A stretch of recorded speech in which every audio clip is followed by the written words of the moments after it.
Hello everyone, welcome to my YouTube channel. अभी हम लोग इस वीडियो में Coulomb's law in vector form के बारे में पढ़ने वाले हैं। हमने प्रीवियस वीडियो में देखा था कि कूलम्ब्स लॉ क्या होता है। कूलम्ब्स लॉ होता है कि जो फोर्स होता है वो डायरेक्टली प्रोपोर्शनल होता है किसके, product of magnitude of charges के, और इनवर्सली प्रोपोर्शनल होता है उन चार्जेस के बीच के डिस्टेंस के स्क्वायर के।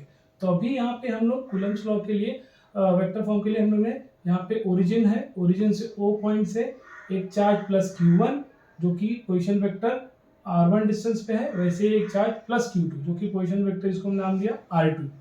ये चार्ज Q1 और Q2 कैसे है, प्लस प्लस है, तो इसका मतलब लाइक चार्जेस है। तो लाइक चार्जेस में फोर्सेस कैसे होंगे, रिपल्सिव फोर्स होंगे। तो यहाँ पे दो तरह से अलॉन्ग जाएंगे force, force A to B, force A to B जो कि F21 लगेगा, और फोर्स B टू A वो कैसा लगेगा, 1-2 लगेगा। तो प्लस चार्ज Q1 पे चार्ज Q2 की वजह से जो फोर्स लगेगा उसको हमने क्या दिया, F12। वैसे ही प्लस चार्ज Q2 पे प्लस चार्ज Q1 की वजह से जो फोर्स लगेगा उसको हमने क्या दिया, F21 दिया। और ये दोनों फोर्सेस की चार्जेस के बीच का डिस्टेंस क्या है, R12। लेकिन अगर हम लोग B टू A जाएंगे तो यूनिट वेक्टर R21 रिप्रेजेंट करेंगे, वैसे ही A टू B जाएंगे तो R12 यूनिट वेक्टर रिप्रेजेंट करेंगे। यही चीज यहाँ मैंने लिखी है कि the force F21 exerted on charge Q2 by charge Q1 is given by, कैसे होगा, F21, और ये 1/4πε कूलम्ब्स लॉ से ही है, Q1 इंटू Q2 भी है। और डिस्टेंस का क्या लिखेंगे हम लोग, कैसे जा रहा है, A टू B जा रहा है ना, तो ये डिस्टेंस लेंगे R12 का square into unit vector R12 cap. ठीक है, ऐसे ही force exerted on charge Q1 by charge Q2 उसको रिप्रेजेंट करेंगे F12 से। तो 1/4πε लिखा हमने, चार्ज Q1 इंटू Q2 भी लिखा, और इनके बीच का डिस्टेंस कैसे होगा, B टू A है ना, तो R21 into unit vector R21 cap. क्योंकि इक्वेशन 1 और इक्वेशन 2 से हमें पता चल रहा है कि जो R1 और R2 है वह कैसे है, अपोजिटली डायरेक्टेड है, एक दूसरे के अपोजिटली डायरेक्टेड है। तो हम इसको क्या लिखेंगे, माइनस लिख देंगे, क्योंकि ये डिस्टेंस जो है अपोजिटली डायरेक्टेड है तो फोर्स भी कैसा होगा, अपोजिटली डायरेक्टेड होगा। इसलिए हम लोग क्या लिखेंगे, F21 equals to minus F2। क्योंकि फोर्स कैसा है, रिपल्सिव फोर्स है, तो ऐसा क्या हो रहा है यहाँ पे, एक्शन और रिएक्शन पे। तो ये दोनों क्या फॉर्म कर रहे हैं फोर्सेस, F12 और F21, एक्शन और रिएक्शन फोर्सेस। ठीक है, अब यहाँ पे जो F12 और F21 ये दोनों जो फोर्स है कैसे एक्ट कर रहे हैं, ये लाइन ज्वाइनिंग टू चार्ज जो कि +1 और +Q2 है, जो कि पॉइंट A और पॉइंट B पर है।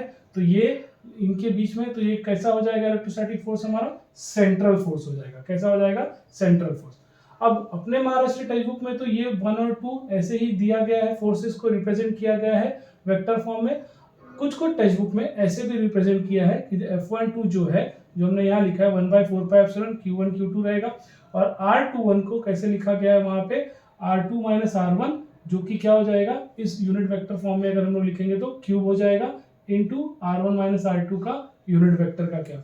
वैसे ही F21 को कैसे लिखा गया है, दैट इज 2 माइनस 1, और यहाँ पे R1 माइनस R2 क्यूब में। ठीक है, क्योंकि अगर इसको आप ऐसे रिप्रेजेंट करके देखोगे तो यहाँ पे जो R21 है उसको हम लोग ऐसे लिख सकते हैं, R1 माइनस R2, ठीक है, अपॉन R2 माइनस R1। तो ये R2 माइनस R1 का मल्टीप्लाई हो जाएगा, R21 यूनिट वेक्टर की जगह, इस यूनिट वेक्टर की जगह हम ये दोनों को लिख देंगे। तो ये नीचे वाली क्वांटिटी इस नीचे वाली क्वांटिटी से मल्टीप्लाई हो जाएगी, इसीलिए यहाँ पे क्यूब लिखा हुआ है। ठीक है, आई होप आपको ये समझ में आ गया होगा। अभी हम इसके न्यूमेरिकल पर चलते हैं।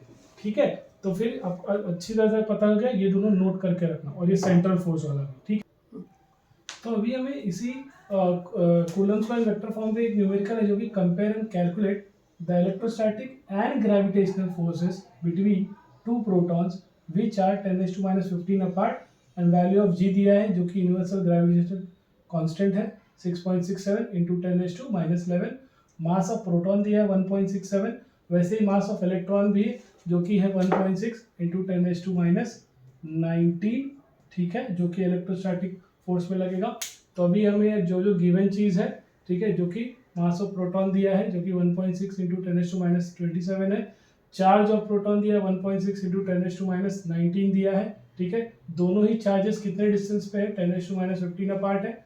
तो सबसे पहले हम क्या निकालेंगे, इलेक्ट्रोस्टैटिक फोर्स निकालेंगे जो कि कूलम्स फोर्स है, electronic force of attraction and repulsion. तो यहाँ पे कूलम्स फोर्स लगेगा Q1 × Q2 upon 4πε r²। Coulomb's law का फॉर्मूला है ये। तो चार्जेस Q1 और Q2, ठीक है, 1/4πε की वैल्यू हमें पता है 9 × 10⁹। चार्जेस Q1 और Q2 की वैल्यू यहाँ पे दी गई है क्वेश्चन में 1.6 × 10⁻⁹। तो दोनों ही सेम है, तो यहाँ पे ऐसे मल्टीप्लाई कर दिया, डिवाइड बाय डिस्टेंस। उनके डिस्टेंस कितना है 10⁻15 सेंटीमीटर मीटर अपार्ट, तो यहाँ पे 10⁻15 मीटर अपार्ट इंटू स्क्वायर। तो अभी इसमें हम क्या करेंगे, यहाँ पे 10⁻15 है, इसका स्क्वायर कितना हो जाएगा 10⁻30 हो जाएगा, ठीक है, ये 10⁻30 हो जाएगा। और ऊपर जाएगा तो यहाँ पे हो जाएगा 10⁻+30 -19 कितना हो जाएगा -38 हो जाएगा, -38 और 9 कितना हो जाएगा -31 हो जाएगा, ठीक है, -31 हो जाएगा। तो यहाँ पे +31 सॉरी, तभी यहाँ पे हम लोग को क्या मिलेगा, यहाँ पे 10 मिलेगा। और इसमें हम 9 × 1.6 × 1.6 × 10, तो ये 10 × 9 हम कर सकते हैं 90 × 1.6 × 1.6। तो 90 को इसको हम लॉग से कैलकुलेट कर सकते हैं। 90 का लॉग अगर देखना चाहेंगे तो यहाँ पे 2 डिजिट है, तो 2 - 1 1, ठीक है, डिजिट 2 है इसलिए डिजिट 2 - 1 1। और लॉग किसका देखोगे आप लॉग टेबल में 90 का 0 या 9 का 0, तो 9542 हो जाएगा। वैसे ही 1.6 है, डेसिमल के पहले यहाँ पे एक डिजिट है, तो 1 - 1 0, इसका कैरेक्टरिस्टिक्स आ जाएगा 0। लॉग आप किसका देखोगे 16 का 0, जो कि होगा 2041। ये भी चीज़ वही है।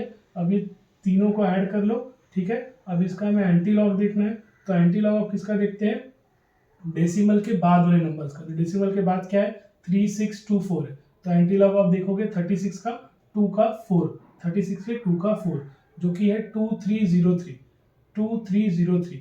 तो जब कभी भी एंटी लॉग आ जाए तो हमेशा 4 डिजिट में आएगा, तो फर्स्ट डिजिट के बाद आप क्या लगा दो, डेसिमल लगा दो, इनटू डेसिमल के पहले यहाँ जो भी नंबर है उसको 10 के पावर में लगा दो। डेसिमल के पहले जो भी नंबर है उसको 10 के पावर में लगा दो। ये आपका आ गया इलेक्ट्रोस्टैटिक फोर्स की वैल्यू। इसी तरह हम दोनों अभी ग्रेविटेशनल फोर्स को पता करेंगे, जो कि है capital G m1 m2/r²। Newton's law of gravitation का फॉर्मूला है। कैपिटल G की वैल्यू क्वेश्चन में दी गई है 6.67 × 10⁻11। m1 और m2 दोनों वैल्यू यहाँ पे दी गई है। इसे भी उसी तरह करेंगे हम, 10⁻15 का क्या हो जाएगा स्क्वायर 10⁻30, ये ऊपर जाएगा तो +30 हो जाएगा, -27 -54, और ये भी -11। तो इसको सॉल्व करेंगे तो आएगा 10⁻35।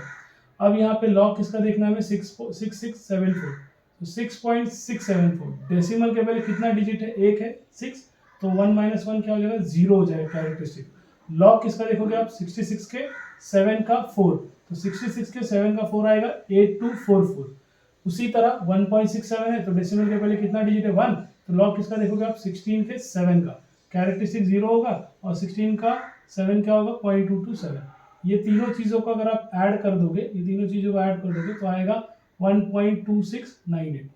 तो अब वापस एंटी लॉग किसका देखोगे 2698, डेसिमल के बाद 2698 की वैल्यू आई है 1861। जैसे मैंने कहा कि 4 डिजिट में आएगी, तो पहले डिजिट के साथ क्या लगा दो डेसिमल, ठीक है, इनटू यहाँ पे जो भी डेसिमल के पहले नंबर है, तो 10 के पावर में वो नंबर हो जाएगा, दैट इज 10⁻1। पहले से यहाँ -35 है, तो -35 और 1 कितना हो जाएगा -34। ये आपकी आ गई ग्रेविटेशन फोर्स की वैल्यू। तो हमें क्या निकालना था यहाँ पे कि calculate the electrostatics and gravitational force between two proton, ठीक है, और उसको कंपेयर भी करना है। तो कंपेयर करने के लिए हमने क्या लिखा FE/FG, FE/FG, FE की वैल्यू लिख दी, फिर FG की वैल्यू लिख दी, ठीक है। यहाँ पे 10⁻2 था, यहाँ पे 10⁻34 था। -34 जब ऊपर जाएगा तो हो जाएगा +36 हो जाएगा, ठीक है। 2.3 को 1.8 से डिवाइड कर दो, नॉर्मली डिवाइड कर सकते हो, उसके लिए लॉग की जरूरत नहीं, तो आ जाएगा 1.238। तो यहाँ पे क्या प्रूव होता है कि जो इलेक्ट्रोस्टैटिक फोर्स है वो 10⁻36 टाइम्स क्या है ग्रेविटेशनल फोर्स के बराबर है, 10⁻36 टाइम्स ग्रेविटेशनल फोर्स के बराबर है, ठीक है। तो आई होप आपको ये न्यूमेरिकल समझ में आ गया होगा। यहाँ पे याद रखिए 9 × 10⁹, ये वैल्यू 1/4πε की है, और चार्जेस की वैल्यू क्या है 1.6 10⁻90। दोनों को मल्टीप्लाई, मैंने यहाँ पे लॉग सॉल्व कर दिया है। आई होप आपको ये अच्छी तरह से क्लियर हो गया होगा। Thank you.